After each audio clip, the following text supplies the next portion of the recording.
My biggest fear would be when the first comes and I don't get the rent. I found that my tenant had dumped concrete down my toilet. Can you believe Fair Housing fined me $5,000 for that? And how do you onboard your tenants? What do you do? I don't even know if I do it right. If you're a landlord, don't just rent, rent perfect. The Rent Perfect podcast with property expert and private investigator, David Pickron. Well, hello, and welcome to another episode of the Rent Perfect podcast. Today, I've got Scot Aubrey with me, Vice President of Rent Perfect. Scott, how are you doing? Doing amazing. You? Scott, we've done some good podcasts lately. You and I just kind of flow really well. Yeah. We have really good conversations. I appreciate you coming back and kind of being a regular. I think you bring the best out of me. I'm the host here. I'm supposed to bring the best out of you. But we work together well. That's perfect. You know, I tell you who else works together well is this entire nation of landlords who have been calling us, thanking us, giving us ideas. It's nice to be part of a community who's just really getting, you know, we're in such a divided country right now, but I feel like us landlords are all just pulling together and just saying, hey, let's protect each other. So I just want to thank everybody out there for their comments and their ideas. You know, we're two guys behind a microphone, but we're not, know-it-all landlords. I mean, there is a whole group of friends we have around the country that feed us stuff, that tell us things, and I hope that you're one of them, and if you are, we want to really thank you for that. So anyways, just wanted to get that down, but I wanted people to subscribe because we are often talking about, things that are important today.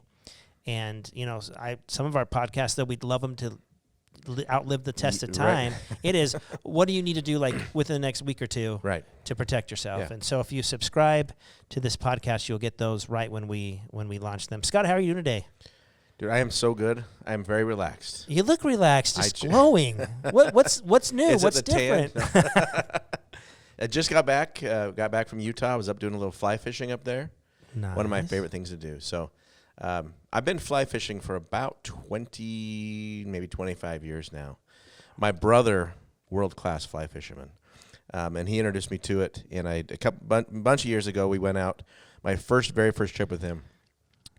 And if you've ever fly fished, it's a sport, but it's very hard. It's very difficult to kind of learn and acquire knowledge. So we were out fishing, and my brother put me on kind of the perfect fishing hole the first trip, and he's like, okay, here's the hook we're going to use, here's the fly, here's what I want you to do. And he says, there's fish, I fish here, you're going to catch fish. I'm not kidding, 1 hour. My right arm was exhausted from casting because fly fishing is a very active sport. No fish. And my brother comes, I see him coming around to the bend of the river, and he looks at me, he's like, how many have you caught? And I'm like, I've caught none. And he's like, there's no way, there's fish in there. And so he proceeded for his first 3 casts, caught fish. In the same hole In the exact same hole I've spent 1 hour beating to death, okay? And he said something to me, and he probably doesn't even realize how much wisdom this had in it, but he said, you're either fishing fish or you're fishing water. And it took me a second to digest that, and I've used it over the years in a lot of different contexts, but what it meant to me and what it means to me still is I'm either throwing a fly at water and hoping a fish catches it and sees it and wants it. And that's my kind of fishing, like the bobber. Just throw it out there. Yeah. Or I'm fishing fish. So just to kind of give you an idea, we were standing in the river, and he said, do you see that fish right there? I did not see it. And then he kind of gave me some pointers. Like, okay, look here, go down here. I said, oh, okay, I finally see the fish. And he said, I want you to throw the fly about 10 feet upstream of that fish. And so by the time the fly gets to the fish, it's dropped right in its eye line. Right. And it has to make a decision. I'm either going to eat that fly or I'm not. And so I took a few casts at it, and I finally got the excitement of seeing that fish. I literally saw his head look at that fly, and then he kind of turned his head and took the fly. And at that point, the fish was hooked, but I was hooked. Right. I was excited. I'm like, this is where the fun begins, right? And I caught my first fish on a fly rod, and I've been doing it ever since. And it's just an exciting and a fun thing to do. It's a sport, but it's very sporting too. So. Well, I love the way you kind of just lay that all out, because it makes me think of us landlords, and fishing in this pool of tenants in a way. And one thing before we talk about people, I just want to clarify that when you fly fish with no barb hooks, you throw back, everybody wins. It's catch and release. Nobody's catching, killing. We're Right. not talking about that Yep. today, right? But we're talking about fishing for the right, what we call business partner. And so that's what really your week of fishing is Yeah. really kind of pulled a topic out here today that I want to talk about. And that is, if you wouldn't have had the right fly on that hook, if it wouldn't have come down at the right angle, you might have not gotten that fish. Yep. Right? I definitely wouldn't have gotten the fish. And so there's some skill to marketing your properties to make sure that you get the right, tenant or future business partner. A lot of us turn to Zillow right now. It seems to be the hot place to put your property. It seems to be where we drop our fly and it swims across people looking, and they've got their filters, and they put in their 3-bedroom in this part of town. They're filtering, and they're really pre-screening for a place to live, but we're filtering and pre-screening a human being who's going to pay our mortgage.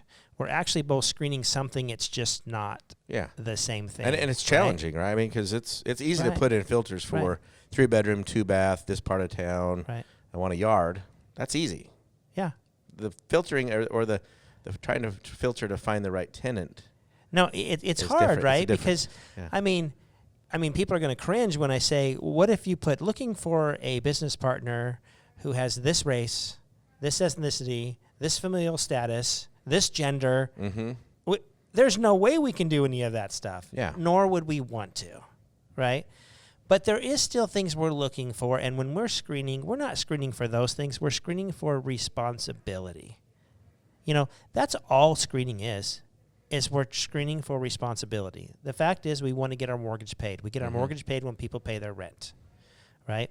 And so a lot of us turn to Zillow, and we put our properties up, and we show the pictures, and really what we're doing is we're finding the right fly, right? Yep.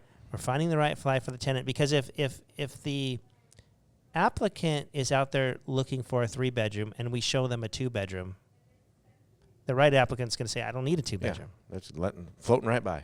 Float right on by. Yep. I'm looking for that one specific bite. But the reality is we want our properties to get in front of the people who want our properties. And a lot of people don't understand that. A lot of people are just looking for tenants. I'm just looking for someone to fill up the... No, you actually want somebody who's going to fall in love with your property. And why do I say that, Scott? Why do we want them to fall in love with our property? Well, because they're my business partner. We talked about that. I mean, there's somebody who's going to be my partner and going to pay my mortgage for hopefully the next 5 years. We talk about they're a $120,000 investment. That's why I'm trying to find the right person. Right. Because if your home doesn't work for them 6 months down the road, a year down the road, are they going to be that $120,000 business partner? No, they're looking for the next They're not. place. So we want to present our properties where we're really proving to them that our property is fulfilling their needs. They're not fulfilling my needs to pay the mortgage. There's a ton of people out there that'll pay my mortgage for me. Yeah. Don't worry about that. I'm trying to find the person that says, you know what, this is the property that worked for me, my kids, my family, part of town. How much does it cost? Does it have a yard? All the little things that come with each of our properties. We want to convince them this is the one you want to live at for the next 5 years. I don't want the people who don't want to live there for 5 years, who say, I'm just going to apply at so many places. I just want a roof over my head. I don't want that person. I want the person who says, oh my gosh, I love the, architecture. I love the, pool in the backyard, the landscaping, the yard. I mean, whatever it is that attracts them. Yeah. I want this roof over my head. Yeah. Not just a roof. I want this roof over my head. I want this one. And that's really where we need to get online, and we need to really present our properties in a way that attracts someone who's really going to enjoy the property. Well, I know that you have a tip and a trick that kind of you were sharing this with me on some of your short-term rentals. But, you use a fancy thing. It's called a code word as you do your listings. And more than short term. I use it on everything. And the reason is because, to me, Zillow has become kind of like Craigslist. And Zillow, when I put an ad on Zillow, I get 20 or 30 people requesting for me to go show the property. Now, to get me to go show a property takes my time. My time is money, right? I don't want to waste my time. Do you want to waste your time? No. No, Right. and when 30 people want to see my property, I'm looking at that, doing the math, going, that's a 900-minute Right. commitment. Ooh, that's a lot of hours. So this last ad I just posted, it said, this fully furnished short-term rental is perfect for someone who's in between homes or just moving to Arizona and before they want to buy a home. This is available from May till December 2021, all utilities included, and then I go through kind of a little bit about it, right? Mm-hmm. I will get a ton of people saying, looking to rent for 2 years. This one is only available for 8 months. I've got another renter who comes in January. I'm done, like, kind of answering those questions. Kind of like, if you would have read the ad, you would have never responded. So there are fish that are just biting anything that comes down the river, right? Yeah. I don't want a fish that's biting everything that's coming down the river. And so I'll put a code word. So at the end of it, not at the beginning, because beginning's easy to read. I want to go through my paragraph, go through my pictures, and then I want at the very end, I'll say, I will not respond to you to show this property if you do not tell me that you know that this home is a short-term rental available only until December 2021. Okay? So I put that in there. I still get my 20, my 30, and I just open up. I don't look at applications. I don't look at anything. I just look at their response. I want to request a viewing. I'm not even going to respond to that. Mm-hmm. The lady who just got my last one said, I understand this is a short-term rental, only available till December, and that actually works perfect for me. I'm new in town from Virginia and looking to buy a home. This will give me time to look. Okay, now all of a sudden I found that person who's going to look at my property and say, this works for me. Obviously, it works for me if you're going to pay my mortgage, but it works for you. Now, or I would go and I'd show up and I'd meet, say, Bob down there. Mm-hmm. And Bob's like, oh, yeah, I'm looking for a place in, June for 3 years. Yeah, that's not this place. Yeah. I'm only looking for a 2-bedroom. Yeah. This is a 3-bedroom. Well, yeah. Exactly. Yeah. And so let's not, be posting things that will get us in trouble, but let's put a code word in there, Like when you show your properties, what code word would you put in there? Yeah, I would probably put in there, I'm not responding to you unless you acknowledge that this is a no-smoking property. Okay, right. So when I get the email back and they don't respond, hey, I understand this is a no-smoking property. This works perfect for me. Yeah. Great. Now I'm going to take the time. I'm going to invest my time into you to go show the property, Right. and in turn hope that you invest your next 8 months with me or next year with me or whatever it is. I have a few condos I rent out that don't have yards. I don't accept dogs. They don't have yards. They have no dog doors. They have no way to go out, right? And I'm sick of the HOA. You don't clean up after. Listen, I don't want any pets. So there's one where I would say, I recognize and understand that this property does not allow pets. Mm-hmm. I would like to see a viewing. Okay, so I know you've read my entire thing. I know you're responsible. So I know when I have a lease or I have something special for you that I'm going to give you, you're going to read it because you're showing me that you pay attention to detail. You're not willy-nilly, right?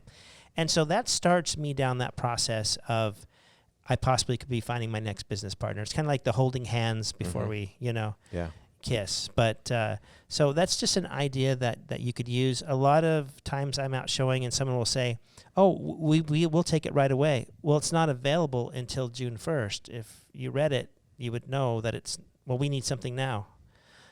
Well, this isn't available now. Thanks for wasting my time. Yeah. So that might be something too. I understand this property is available May 1st. I would just like to look at it. That works out for us. Yeah. Okay. I love that. It's an easy way to do it, and it's an easy filter. Right. And you don't get in trouble with that one. Right? Exactly. Exactly. And I love it. So use that here because what's coming in the next couple months is if this eviction moratorium ends, and I'm going to call it out that I think it's going to end June 30th. Mm-hmm. Not saying it is. I'm just trying to make it happen, Scott. If you think it, right, it can happen. I'm just going to wheel it in there for everybody. We're just going to keep thinking it. But whether it does or doesn't, this eviction moratorium is going to end at some point. And when it ends, that fishing spot you were just in, it's actually going to have a whole lot of fish in it. They're going to dump all the fish into that one pond. Bluegills, minnows, catfish. But if you want that rainbow trout, right, then you need to make sure you present your property in a way that's going to pull out, that responsible person because the pool is going to be so full of people who are getting evicted or leaving because they were getting rent for free for so long. That I talk about this big musical chairs that's going to happen. Everybody's going to be kind of, there'll be a lot of rentals empty and a lot of people looking for rentals, and the music will play and everybody will try to get settled. Yep. So we need to make sure we take these tools and we use them to make sure that we find the right person the next time. Yeah. We can't say that enough. Yeah. So, and just to try and help our landlords or future landlords as they start getting these things, if someone applies to my property, whether it's through a Zillow or another online platform, do I want to open up that application and start reviewing it immediately?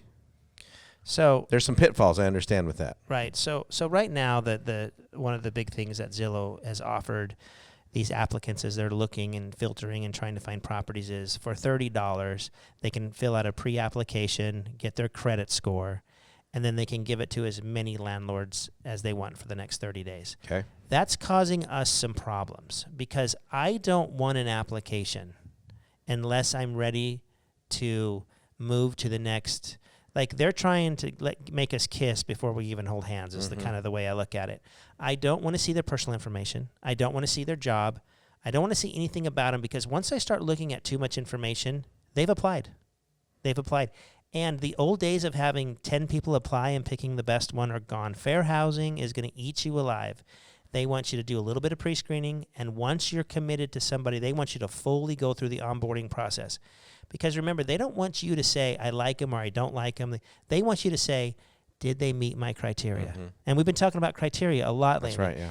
Did they meet, were their scores here? Were their credit history here? Was their criminal history here? Was their eviction history here? How was their residential verifications? Did they pass?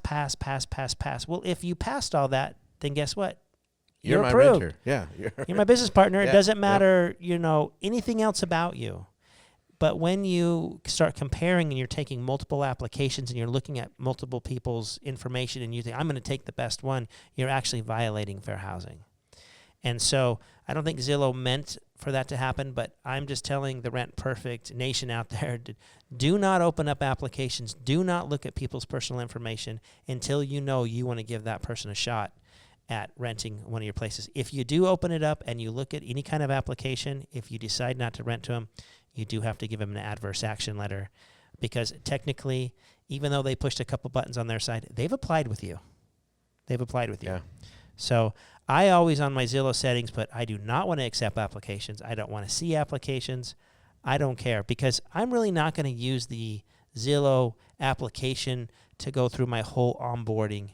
At Rent Perfect, we do our application, then we do our credit and criminal, then we do our lease, and then we do our rent pay, and then we do move in, move out inspection, and then we keep a ledger on our phone, and, we run the whole thing. I'm not going to half in Zillow, half in Rent Perfect. There's no reason to do that. So don't even take a Zillow application. It really does you no good. It's just going to get you in a lot of problems. I hope they don't start regulating fishing where every time I put a fish back, I have to tell them why to put him back. You're too small. I'm putting you back in the river. You're right? I mean, exactly. And that, who knows? Maybe someday we'll have regulations on that, but I sure hope not. But yeah, I think like we talk about, we're always looking for that keeper, right? We're looking for the ideal business partner keeper that we want to have with us. For the term that we're looking for. So that's awesome. Right. And because that keeper for us is a human being, we need to be sensitive. Yep. And we have certain regulations that we have to follow. And it's okay. We can find renters and fill up our properties all day long, and we can push the other renters to other people who are less educated. And there's plenty of landlords out there that would love to have somebody who just was evicted. Yep. That's fine. I'll give them to him. Scott, I don't claim to be this big landlord. I have 14 properties. Not a big deal. Yeah. I manage them myself. I run a few companies. But I only have 14 properties to manage. That's all I can worry about. I'm sorry that there's homeless, and I'm sorry that there's a rental housing, some rental housing issues right now, and there's no, affordability. That's out of my control. I mean, I wish I had the powers to wave a wand and make it all go away. Yeah. All I can do is take my little properties with my little business partners, create a nice little living arrangement for all of us, and just do it one renter at a time and have success. Because the reality is, if my renters are happy, they stay in my property. They stay in my property, they pay me rent. I get rent to pay my mortgage while appreciation goes up. It all starts with a happy renter. And I'm just going to worry about my little 14 and try to do something here with my investment life and make a difference. But I get hit all the time for these, all the woes of the world. I wish I could fix them. I'm not in government. I'm not the mayor, the governor. I'm just a landlord, just trying to manage my properties. And I think that's a great message for our Rent Perfect Nation is take care of the people that you work with, have great business partners, and rent perfect. Really, and enjoy life. And Yep. so thanks. Great way to wrap that up. And until next time, continue to rent perfect.